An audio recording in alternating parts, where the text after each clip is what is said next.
দেশের বিভিন্ন হাসপাতালে বাড়ছে হামে আক্রান্ত রোগীর সংখ্যা। আইসিইউ না থাকায় কোথাও কোথাও ব্যাহত হচ্ছে চিকিৎসা কার্যক্রম। বাধ্য হয়ে উন্নত চিকিৎসার জন্য ঝুঁকিপূর্ণ রোগীদের পাঠানো হচ্ছে ঢাকায়। সোমবার দুপুরে বরিশাল শের-ই বাংলা মেডিকেল কলেজ হাসপাতালে শিশু আইসিইউ না থাকায় 5 মাস বয়সী জিসান নামের এক রোগীকে ঢাকায় পাঠানোর পরামর্শ দেন চিকিৎসক। অবস্থা আশঙ্কাজনক হওয়ায় কান্নায় ভেঙে পড়েন অভিভাবকরা। গেল 8 মাস ধরে শ্বাসকষ্টে ভুগছিল শিশুটি। ডাক্তার দেখে বলছে যে এর অবস্থা বেশি ভালো না, ঢাকা নেওয়া লাগবে। আমরা অনেক অসহায় গরিব, আমার তেমন কিছু অর্থ সম্পদ নাই যে দিয়ে আমার সন্তানের ডাক্তার দেখাবো।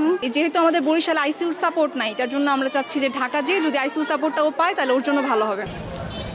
গত 15 দিন আগে খুলনা মেডিকেল কলেজ হাসপাতালে ভর্তি সিনথিয়া বেগমের 8 মাস বয়সী শিশু। বাগেরহাটের চিতলমারি থেকে উন্নত চিকিৎসার জন্য তাকে খুলনা মেডিকেলে পাঠানো হয়। বর্তমানে তার অবস্থা কিছুটা ভালো। গেল 15 মার্চ থেকে এখন পর্যন্ত খুলনা মেডিকেল কলেজ হাসপাতালে হামের উপসর্গ নিয়ে ভর্তি হয় 94 জন। এর মধ্যে মারা যায় 2 জন। ঢাকা থেকে দেখার পরে তারা লগা ভর্তি লিখে দিয়েছে, তারপর আমি খুলনা এসে এখানে ভর্তি হয়েছি। গোপালগঞ্জে ট্রিটমেন্ট করছি, তারপরে আপনার বরিশাল। ঠান্ডা জ্বরে আক্রান্ত 6 মাসের শিশু আয়াত। প্রাথমিক চিকিৎসায় ভালো না হওয়ায় জামালপুর থেকে নিয়ে তাকে ভর্তি করা হয় ময়মনসিংহ মেডিকেল কলেজ হাসপাতালের হাম আইসোলেশন ইউনিটে। হাসপাতালটিতে আজও নতুন করে ভর্তি করা হয়েছে 28 জনকে। আইসিইউ না থাকায় দুশ্চিন্তায় পড়তে হচ্ছে স্বজনদের। হামে আক্রান্ত হয়ে মেডিকেলে এখন পর্যন্ত মারা গেছে 12 জন। এক সপ্তাহ দিনিয়া জ্বর, ঠান্ডা, কাশি। সন্ধ্যাবেলা আমরা যে ময়মনসিংহ দিচ্ছে। পেডিয়াট্রিক আইসিইউ থাকলে আমরা ওই ঢাকায় রেফার করার পরিমাণটা কমে যেত, আমরা এখানেই তাদেরকে সার্ভিস দিতে পারতাম।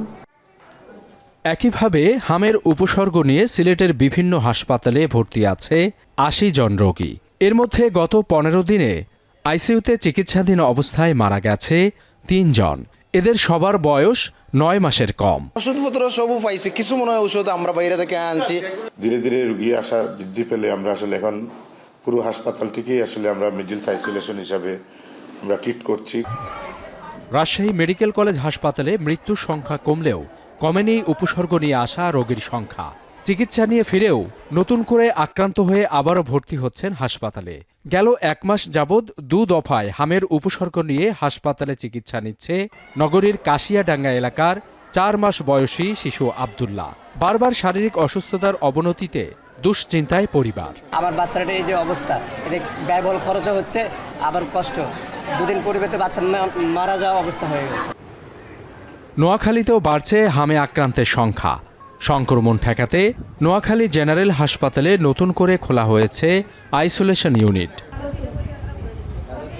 সাবিত সারওয়ার, এখন।